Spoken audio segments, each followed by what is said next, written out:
Hi, I'm Kelsey Bridewell, and here is my Bunraku video response. Excuse me. So, prompt one. Despite the fact that this is the type of movie I would normally pass over when thinking about having a movie night or, just watching a movie, whatever, I really thought it was quite interesting. I really enjoyed the Western aspects of the movie.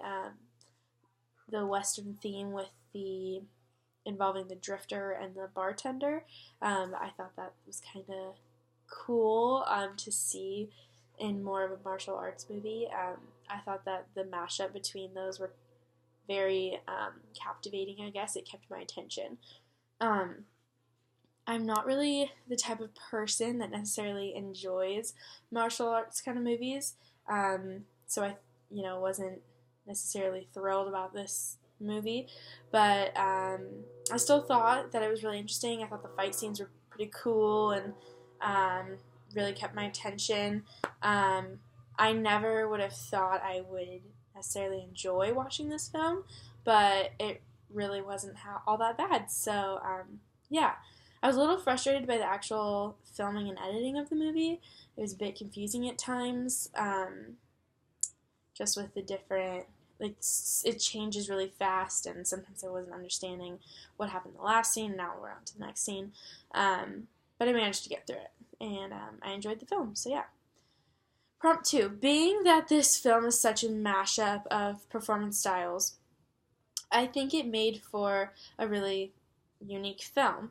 I know that this wasn't a highly accredited film, but this film incorporated such things that we've studied in this theater class, such as martial arts movements that we so often see in Chinese theater performance.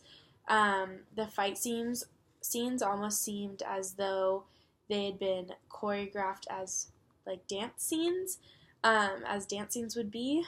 The fights looked actually like they could have been dance numbers because the actors were so fluid in motion and incorporating that martial arts aspect of the performance.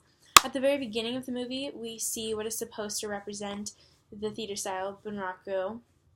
As the narrators tell the beginning of the movie's plot, they use puppets and storytelling to symbolize the theater style they're going for and to foreshadow how the movie will be directed.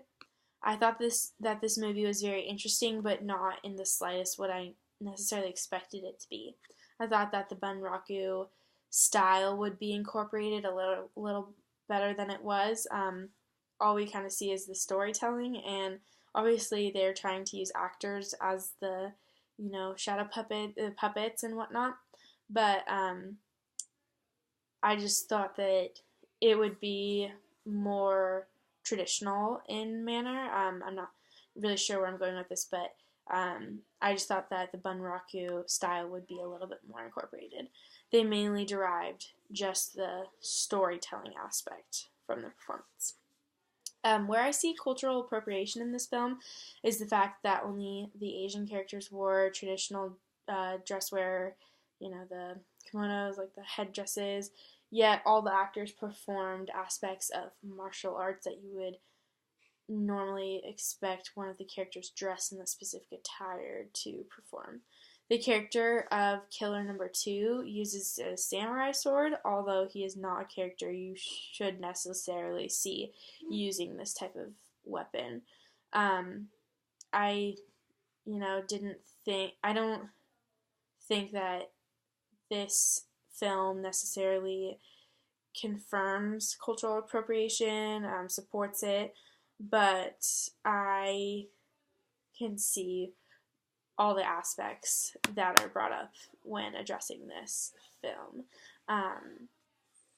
I overall enjoyed this film, despite how confusing it was at times, and I actually thought the mashup between the styles, the Western versus samurai traditions, was kind of cool. It was a very artistic film, so props to the director.